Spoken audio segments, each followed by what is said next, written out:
बिस्मिल्लाहिर्रहमानिर्रहीम अस्सलाम वालेकुम। हाँ जी, तो आज हमारा मौजू है जनाब एक बहुत दिलचस्प, जो कि मलेशिया में आने वाला हर नौजवान जो है ना, वो यही ख्वाहिश रखता है कि मलेशिया में शादी हो जाए तो लाइफ बन जाए। तो आज जी हम बताएंगे कि मलेशिया जो है वो शादी करने के लिए कौन सा वीज़ा मौजू है और किस वीज़े पे शादी नहीं होती।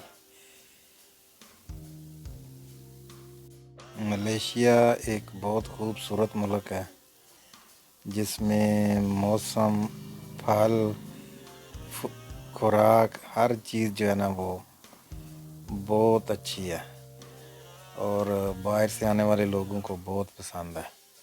यहाँ के कल्चर जो हैं वो भी बहुत दिलचस्प और अच्छे हैं।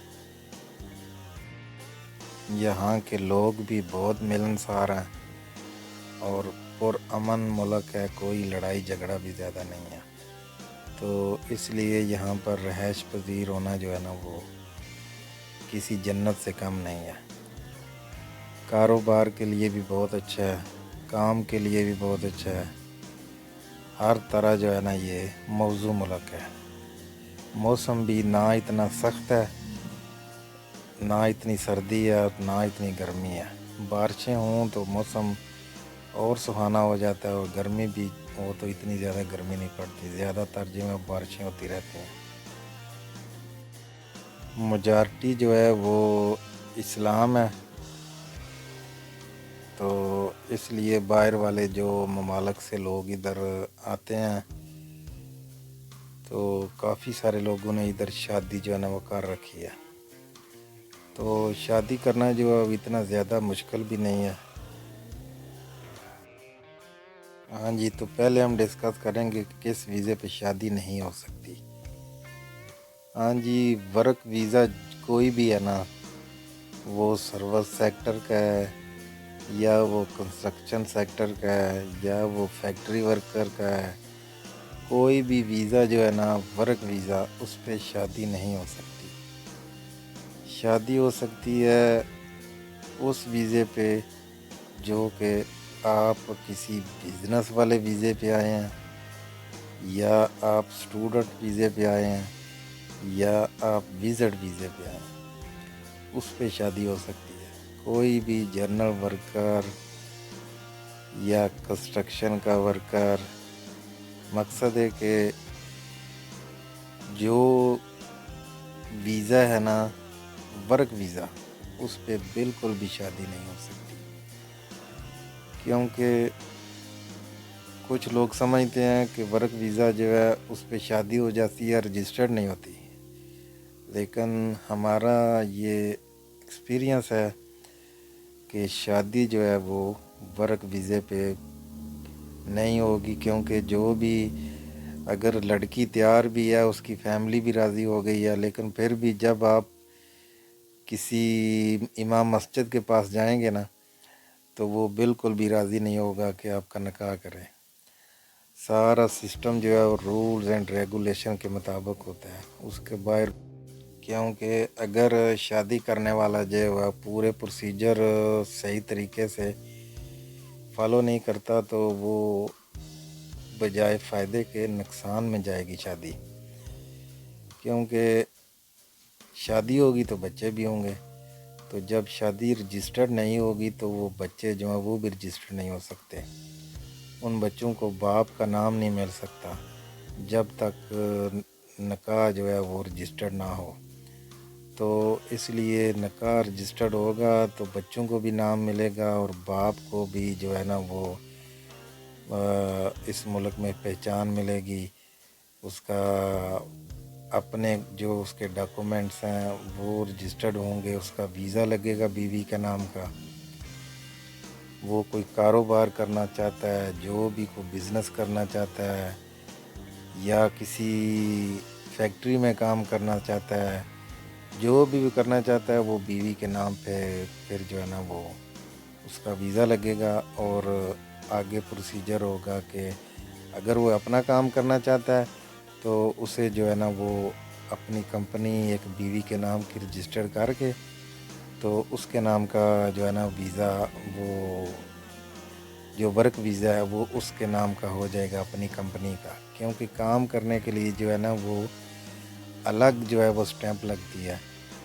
صرف بیوی کے نام پہ جو ہے آپ ملیشیا میں رہ سکتے ہیں، کام نہیں کر سکتے۔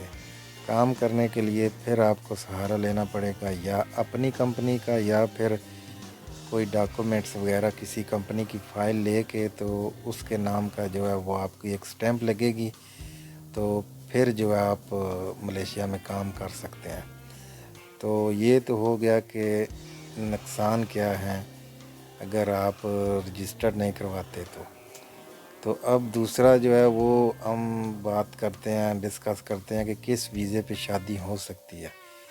ہاں جی، تو شادی ہو سکتی ہے جناب فرسٹ آف آل وزٹ ویزے پہ، پروفیشنل ویزے پہ، اسٹوڈنٹ ویزے پہ بھی شادی ہو سکتی ہے۔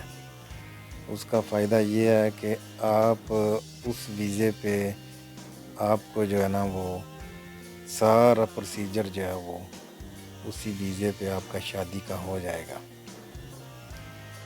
تو جب آپ شادی کر لیں اس ویزے پہ تو پھر جو ہے نا وہ تقریباً 5 سال بعد آپ پی آر اپلائی کر سکتے ہیں، اگر بیوی آپ کی چاہتی ہے تو۔ اگر بیوی نہیں چاہتی تو پھر نہیں کر سکتے۔ تو آپ کوئی بھی کاروبار کر سکتے ہیں بیوی کے نام کی کوئی بھی کمپنی رجسٹر کر کے۔ تو اس طرح جو ہے نا وہ آپ کو بتانا مقصود یہ تھا کہ کون سے ویزے پہ شادی ہو سکتی ہے اور کون سے ویزے پہ شادی نہیں ہو سکتی۔ اور اگر آپ کسی امام مسجد کو کیا بولتے ہیں بلا پلسا کے اگر نکاح کر بھی لیتے ہیں تو وہ بالکل بھی اس کا کوئی فائدہ نہیں ہے، الٹا اس کا نقصان ہے، کیونکہ وہ انلیگل ہے۔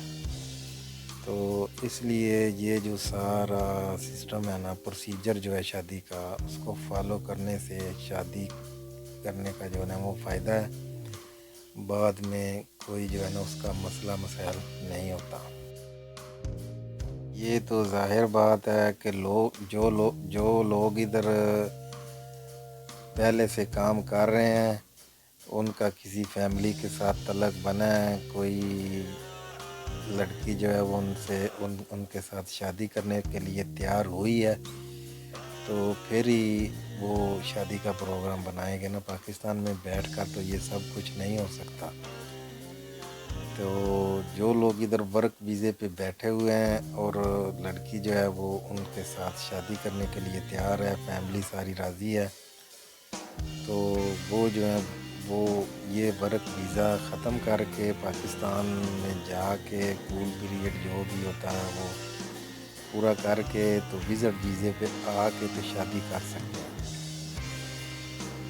ورک ویزا جو ہے نا وہ بالکل اس سے جان چھڑا کے وزٹ ویزا لے کے تو پھر جو ہے نا وہ نئے سرے سے سارا سسٹم جو ہے نا وہ شادی کا پروسیجر پورا کر سکتے ہیں۔ کوئی جو ہے نا اتنا مشکل نہیں ہے۔ یہ تو ویڈیو کافی لمبی ہو گئی ہے، ساری تفصیل جو ہے وہ تو ایک ویڈیو میں نہیں بتائی جا سکتی کہ کیا طریقہ کار ہے، کون سے ڈاکومنٹس چاہیے پاکستان سے، تو وہ کسی اور ویڈیو میں جو اس کی تفصیل کریں گے۔ تو اب یہیں پہ اس کو ختم کرتے ہیں، تو ہم کو دیں اجازت۔ اوکے، اللہ حافظ۔ ویڈیو کو لائک کریں، چینل کو سبسکرائب کریں اور دعاؤں میں یاد رکھیں۔ تو ملتے ہیں ایک نئے ویڈیو میں۔